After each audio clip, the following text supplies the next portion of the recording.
Hello students, இன்றைக்கி நம்ம வீடியோவில் வந்து மோனோபாலிஸ்டிக் காம்படிஷன் பற்றி நம்ம வந்து டிஸ்கஸ் பண்ண போகிறோம். இது வரைக்கும் நம்ம சேனலை சப்ஸ்கிரைப் பண்ணாதவங்க ப்ளீஸ் சப்ஸ்கிரைப் பண்ணுங்கள். பெல் ஐக்கானை கிளிக் பண்ணிவிட்டு ஆல் பட்டன் கிளிக் பண்ணிங்கன்னா நான் போடுற வீடியோஸோட நோட்டிஃபிகேஷன் உங்களுக்கு இமீடியட்டாக வரும். டிஸ்கிரிப்ஷன் பாக்ஸில் ப்ரீவியஸ் வீடியோஸினுடைய லிங்க் கொடுத்துருக்கேன். அதை கிளிக் பண்ணி பார்க்கும்போது இந்த சாப்டர் வந்து தெளிவாக புரியும். ஓகே, மோனோபோலி அப்படின்னா நமக்கு தெரியும். மோனோபோலினா ஒரு யூனிக்கான ஒரு ப்ராடக்டை வந்து மார்க்கெட்டில் வந்து அவங்க சேல் பண்ணுறது தான் வந்து மோனோபோலி அப்படின்றோம். மோனோபோலிஸ்டிக் காம்படிஷன் அப்படின்றது என்ன அப்படின்னு பார்த்தீங்கன்னா, இந்த மார்க்கெட்டில் வந்து பார்த்தீங்கன்னா நியூமரஸ் ஃபர்ம், அதிகப்படியான இண்டஸ்ட்ரீஸ், அதாவது கம்பெனிஸ் வந்து பார்த்தீங்கன்னா இந்த மார்க்கெட் ஸ்ட்ரக்சரில் வந்து இருப்பாங்க. அண்ட் அதே சமயத்தில் வந்து பார்த்தீங்கன்னா டிஃப்ரெண்ட் டைப்ஸ் ஆஃப் இப்போ ப்ராடக்ட்ஸில் வந்து டிஃப்ரென்ஸ் இருக்கும். ஆனால் வந்து பார்த்தீங்கன்னா ஒன்றுக்கு ஒன்று சேமாக இருக்காது. அந்த மாதிரியான ப்ராடக்ட்ஸை வந்து இவங்க இந்த மோனோபாலிஸ்டிக் காம்படிஷனில் வந்து மார்க்கெட் ஸ்ட்ரக்சரில் வந்து இருக்கும். ஓகேவா? ஸோ மோனோபாலிஸ்டிக் காம்படிஷன் அப்படின்றது வந்து பார்த்தீங்கன்னா it is a market structure with numerous firms, நிறைய கம்பெனிஸ் இருக்கும். அதே போல் பார்த்தீங்கன்னா அதாவது டிஃப்ரெண்ட்டான ப்ராடக்ட்ஸ் எல்லாம் இருக்கும். ஆனால் வந்து பார்த்தீங்கன்னா ஒன்றுக்கு ஒன்று சிமிலராக இருக்காது. ஒவ்வொரு ப்ராடக்ட்டுக்குமே ஒரு யூனிக்னஸ் இருக்கிற மாதிரி இருக்கும். சிமிலரான ப்ராடக்ட்ஸாக வந்து அது இருக்காது. ஒரு ப்ராடக்ட் மாதிரியே இன்னொரு ப்ராடக்ட் வந்து இருக்காது. ஆனால் வந்து பார்த்திங்கன்னா ரெண்டுத்துக்கும் பெரிய அளவுக்கு வந்து டிஃப்ரென்ஸ் வந்து இருக்காது. ஓகேவா? அப்படிப்பட்டது தான் மோனோபாலிஸ்டிக் காம்படிஷன். இப்போ எக்ஸாம்பிள் வந்து பார்த்திங்கன்னா, இப்போ வந்து க்ளோத்திங் எடுத்துக்கலாம், இல்லை வந்து ரெஸ்டாரண்ட்ஸ் எடுத்துக்கலாம். க்ளோத்திங் அப்படின்னு வந்து பார்த்திங்கன்னா, இப்போ ஒரு சில்லறை கடை, அதாவது ஒரு சின்ன கடையும் இருக்கும், ஒரு பிராண்டட் கடையும் இருக்கும் இல்லையா? ஒரு சின்ன கடையில் ஒரு துணி கடை அப்படின்னா குவாலிட்டி வந்து ஒவ்வொரு விதத்துலேயும் வந்து வேரி ஆகும்.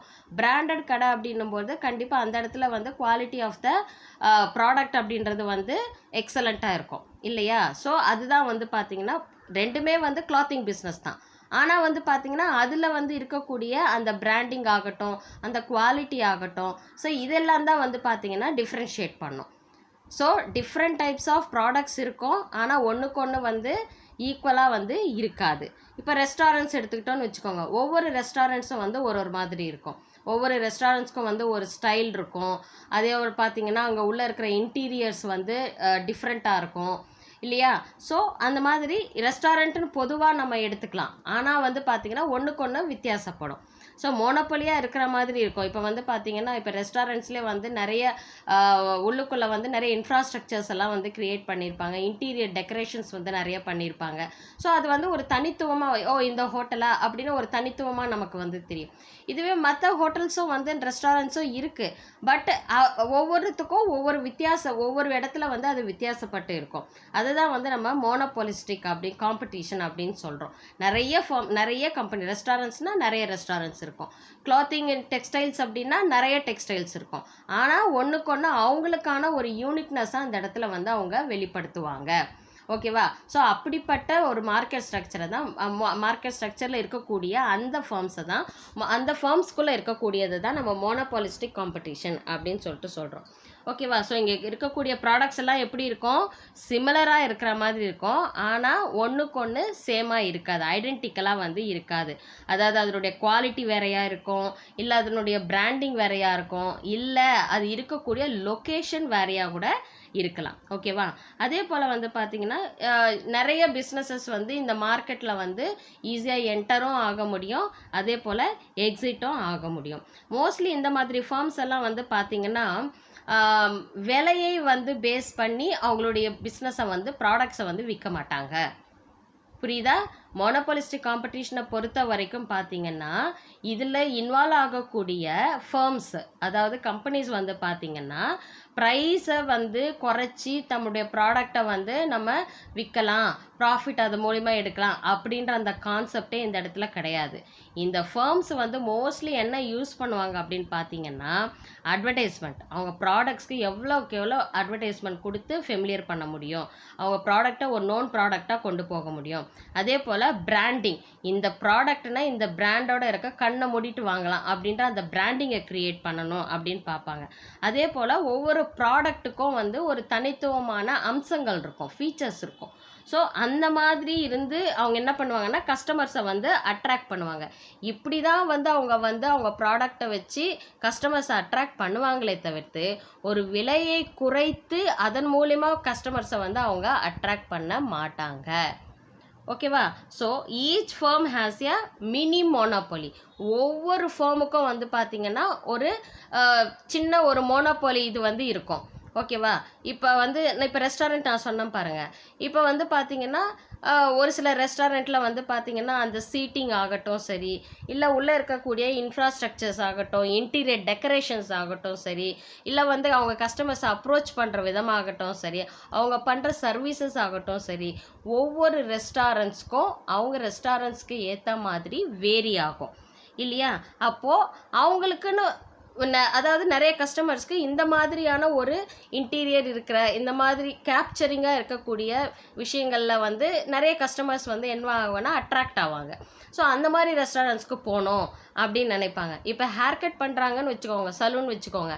இப்போ வந்து பார்த்திங்கன்னா ஒரு சில இதில் வந்து டிஃப்ரெண்ட் டைப்ஸ் ஆஃப் ஸ்டைல்ஸ் வந்து அவங்க வந்து பண்ணுவாங்க இல்லையா? ஸோ அதில் வந்து நேர்த்தி இருக்கும், அவங்க பண்ணுற இதில் வந்து குவாலிட்டி இருக்கும், அவங்களுடைய சர்வீஸ் வந்து நல்லா இருக்கும்.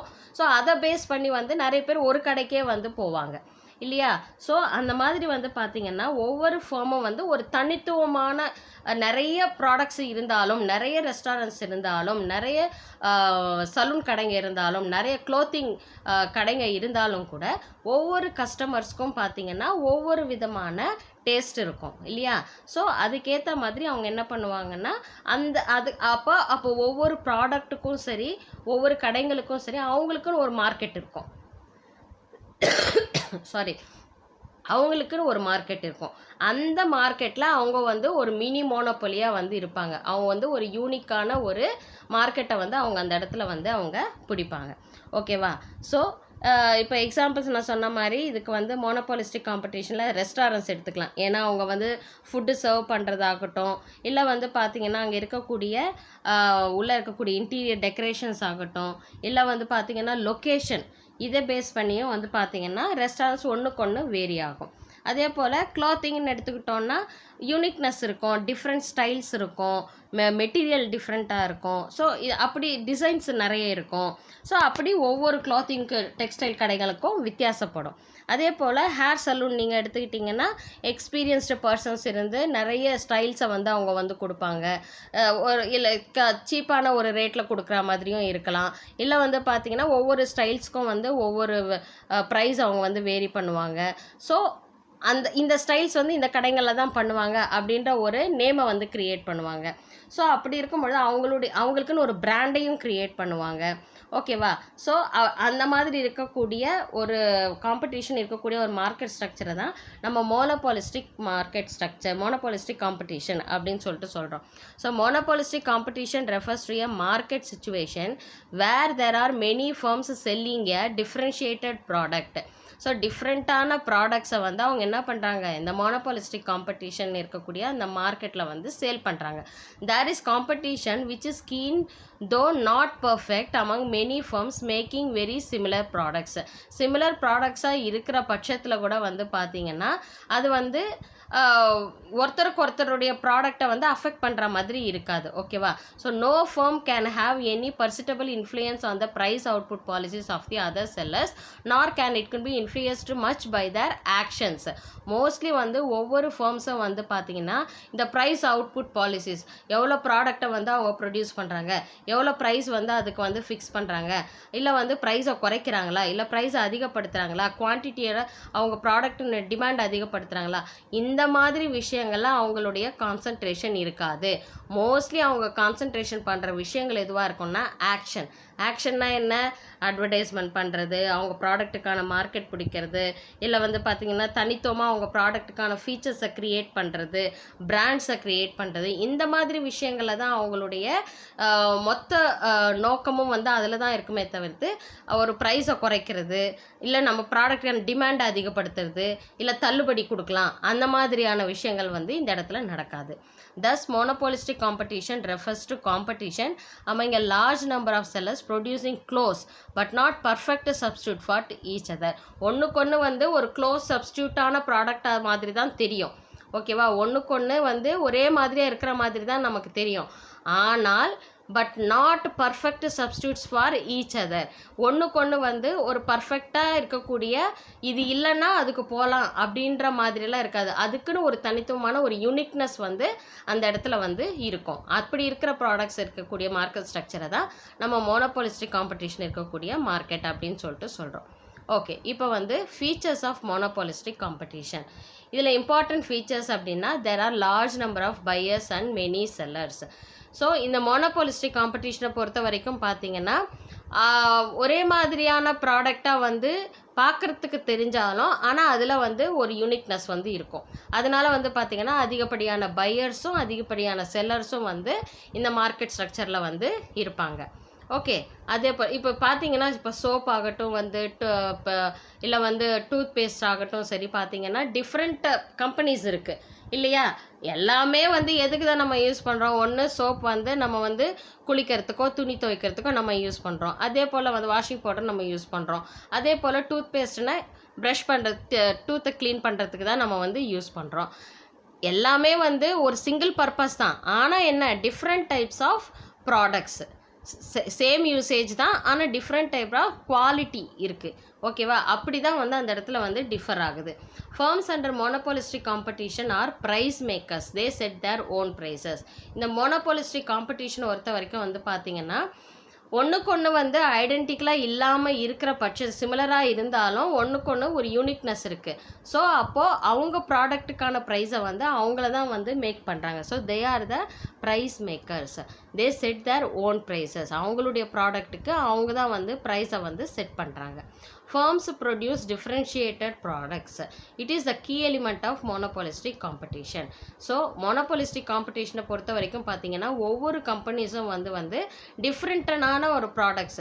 இப்போ வந்து பேஸ்ட்லேயே வந்து பார்த்தீங்கன்னா ஒரே கம்பெனியோட பேஸ்ட்டே வந்து பார்த்தீங்கன்னா டிஃப்ரெண்ட் டைப்ஸ் ஆஃப் டேஸ்ட்டில் வந்து இருக்கும் இல்லையா? ஒன்று வந்து நீம் சொல்லுவாங்க, ஒன்றுத்தில் லைம் சொல்லுவாங்க, ஒன்றுத்தில் வந்து சால்ட் இருக்குதுன்னுவாங்க.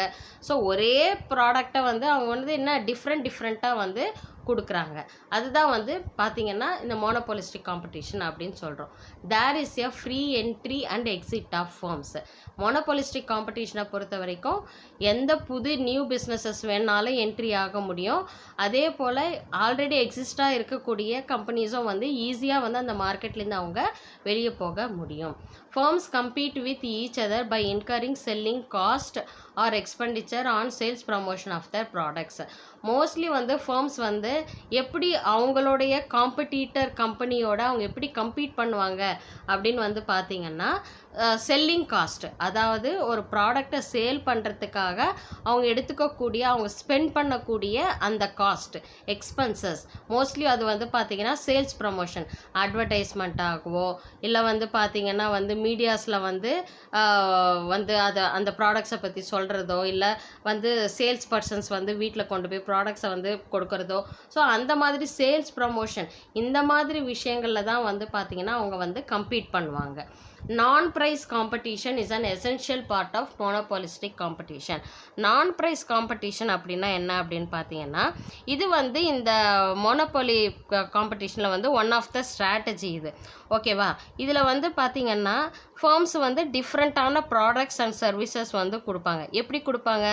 அவங்க பிராண்டு மூலியமாகவோ இல்லை வந்து அவங்க குவாலிட்டியை இன்னும் அதிகப்படுத்தி கொடுத்தோ இல்லை வந்து அட்வர்டைஸ்மெண்ட் கொடுத்தோ இல்லை கஸ்டமர்ஸ்க்கு வந்து அவங்களுக்கு நல்ல விதமான ஒரு சர்வீசஸ் கொடுத்தோ அவங்களுக்குள்ள ஒரு லாயல்ட்டியை க்ரியேட் பண்ணுறது, இந்த மாதிரி தான் வந்து பார்த்திங்கன்னா அவங்க வந்து தங்களுடைய ப்ராடக்டை பற்றின இம்ப்ரெஷனை வந்து க்ரியேட் பண்ணுவாங்களே தவிர்த்து ப்ரைஸை வச்சு அவங்க எந்த விதத்துலையுமே வந்து அவங்களுடைய ப்ராடக்டை வந்து அவங்க வந்து கஸ்டமர்ஸ் கிட்ட கொண்டு போக மாட்டாங்க. ப்ரைஸை பேஸ் பண்ணி கஸ்டமர் கிட்ட கொண்டு போக மாட்டாங்க. அந்த பிராண்டிங், குவாலிட்டி, அந்த ஃபீச்சர்ஸ் இதை பேஸ் பண்ணி மட்டும்தான் வந்து அவங்க கொண்டு போவாங்க. அப்போ இந்த இடத்துல வந்து நான் ப்ரைஸ் காம்படிஷன், ப்ரைஸுன்ற ஒரு விஷயத்துக்கே இந்த இடத்துல வந்து பார்த்திங்கன்னா என்கேஜ் ஆகவே ஆகாது. ஓகேவா? ஸோ இந்த இடத்துல வந்து அந்த ப்ராடக்டினுடைய அந்த ஃபீச்சர்ஸ் மட்டும்தான் வந்து இங்கே வந்து பேசும். ஓகேவா? அதே போல் வந்து பார்த்தீங்கன்னா a firm can follow and independent price policy. So ஒவ்வொரு ஃபர்மும் வந்து பார்த்தீங்கன்னா அவங்களுடைய ப்ராடக்ட்டுக்கு ஏற்ற மாதிரியான ஒரு ப்ரைஸ் பாலிசியை வந்து அவங்க வந்து ஃப்ரேம் பண்ணுவாங்க. ஓகேவா? அவங்களுடைய ப்ராடக்ட் எப்படி இருக்குது, அதனுடைய குவாலிட்டி எப்படி இருக்குது, என்ன மாதிரியான ஃபீச்சர்ஸ் அதில் நம்ம கொடுத்துருக்கோம், மற்ற ஃபீச்சர்ஸோட எப்படி நமது டிஃப்ரெண்ட்டாக இருக்குது, நம்ம ப்ராடக்ட்டுக்கான மார்க்கெட் வந்து எப்படி இருக்குது, இதையெல்லாம் பேஸ் பண்ணி தான் அவங்களுக்குன்னு ஒரு ப்ரைஸ் பாலிசி வச்சு அதை பேஸ் பண்ணி அவங்க ப்ராடக்ட்டுக்கான ப்ரைஸை வந்து அவங்க வந்து ஃபிக்ஸ் பண்ணுவாங்க. ஓகேவா? ஸோ இதுதான் வந்து பார்த்தீங்கன்னா மோனோபாலிஸ்டிக் காம்படிஷன்னா என்னன்னு பார்த்தோம். அதே போல் வந்து பார்த்தீங்கன்னா ஃபீச்சர்ஸ் ஆஃப் மோனோபாலிஸ்டிக் காம்படிஷன் பற்றி நம்ம வந்து டிஸ்கஸ் பண்ணோம்.